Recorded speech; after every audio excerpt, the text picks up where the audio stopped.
back and replace them with bridges to possibility. As we are aware, we have so many bottlenecks that are holding our youths back, especially in the country I come from, Nigeria. We have so many challenges. We have what we refer to as learning poor or learning poverty, with about 45% of our youths considered as learning poor. We have a lot of out-of-school children. The statistics are there.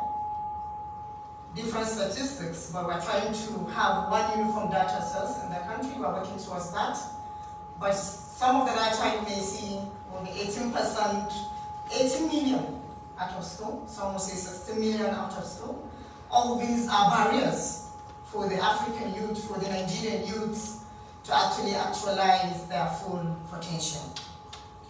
Today, we have too many of our young youths, of our young people, who are stapled by the system that weren't designed for their brilliance. And nowhere in this more evident than among our girls. As someone who has spent a lot of years working in the gender space, I've been seeing the data, the stories, the heartbreaking realities. Our girls are resourceful, they are resilient, and ready if given the opportunity.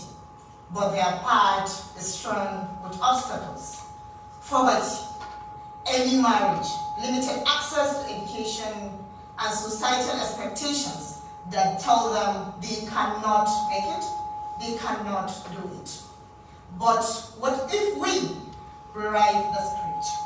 What if every African girl knew deep in her bones that she could be the CEO of her dreams, the innovator of her time, the employer of tomorrow, and that is why we are here today. Let's give them the opportunity, let's give them the chance, let's see how we can build the bridges for them to achieve that. When I started studying gender and education, I didn't realize I was being handed a roadmap of change. But then, let me share a few stories that I have experienced. In my research in science education in Kano and Jigawa, I uncovered something startling. Our girls often feel left out of the equation, quite literally. They perceive science as not for them, a sentiment reinforced by the teaching methods that fail to include and inspire them. Yet, when we created spaces for the girls to engage, hands-on, minds-on experiences, they excelled. The problem was never the ability, it was the access. Yes. At the same time, in the same Kano and Jigawa state, I discovered that the teachers themselves often lacked the tools to create engaging and transformative learning experiences. The lesson empowered educators, and yet the learners could not understand, and they could not thrive in those classes, which inspired my advocacy for more better ways of teaching the students. I have engaged with researchers that looked at better ways of teaching these learners. Some of these ways that I discovered can be very effective in inspiring the learners include project-based approach, context-based learning, which is not only effective but revolutionary for entrepreneurship education. Imagine a curriculum where students don't just learn concepts in isolation, but can be able to live them, can be able to relate to them, and create with them, live with them. The story of public schools, for instance, in Nigeria, to be more specific, in the southern region is even quite different from that of the northern region. In the southern region, at least, the learning environment, learning still do take place. But the story is not the same when you look at the public school in the northern part of the country. Learning is not taking place. Student goes to school, come out of the school without learning anything. Students at primary school level could not read, could not write. Even at senior secondary school, you still find such cases. At the same time, there is my work on ethnochemistry, which examines connecting science to cultural context. And this, of course, enhances understanding and retention.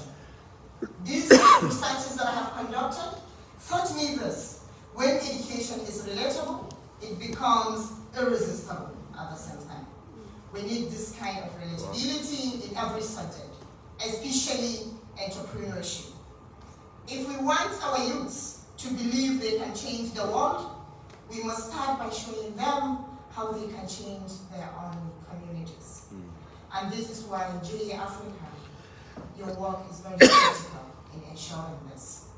Entrepreneurship is more than a solution to unemployment. It is a mindset, a way of seeing problems as opportunities and constraints as challenges to be overcome.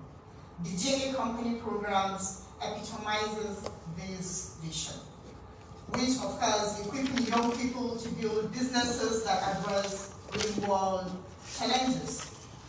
There are different opportunities you can do this. You can do this through experiential learning. Students not only dream of solution, but turn those dreams into reality. This week in Mauritius, we have witnessed the remarkable change of this program through the inspiring young entrepreneurs to compete at the Company of the Year, COY competition. The theme of this year's competition, Renovation, underscore the urgent needs for businesses to prioritize sustainability alongside growth. It is particularly fitting that this event is being hosted in Mauritius, celebrated as Africa's most innovative country. This setting sends a resounding message. Africa's youth have the potential to lead in innovation and sustainability, creating businesses that not only transform their communities, but also shape the future of the continent. Now is the time to invest in their ideas, champion their vision, and ensure that every young person knows they have the power to make a difference. To truly unlock the potential of Africa's youth, programs like this must be woven into national curriculum across the continent, which is what we are doing currently in Nigeria. We are moving from a knowledge-based country to a more skill-based country. We have a series of strategies and series of interventions to ensure that we move away from knowledge, rather more skill-based. We are going to focus more on TVET education. We are also going to give opportunity for out-of-school children.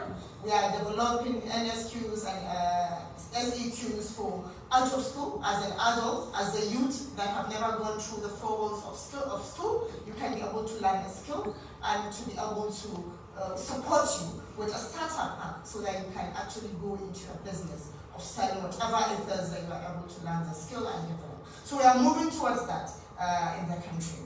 Then, of course, imagine if every young person was taught that they have the power to create wealth and solve their community challenges without waiting for government intervention. We're not there yet, but soon we'll be there, because we are putting in place mechanism to ensure that every youth in the country have an opportunity to thrive.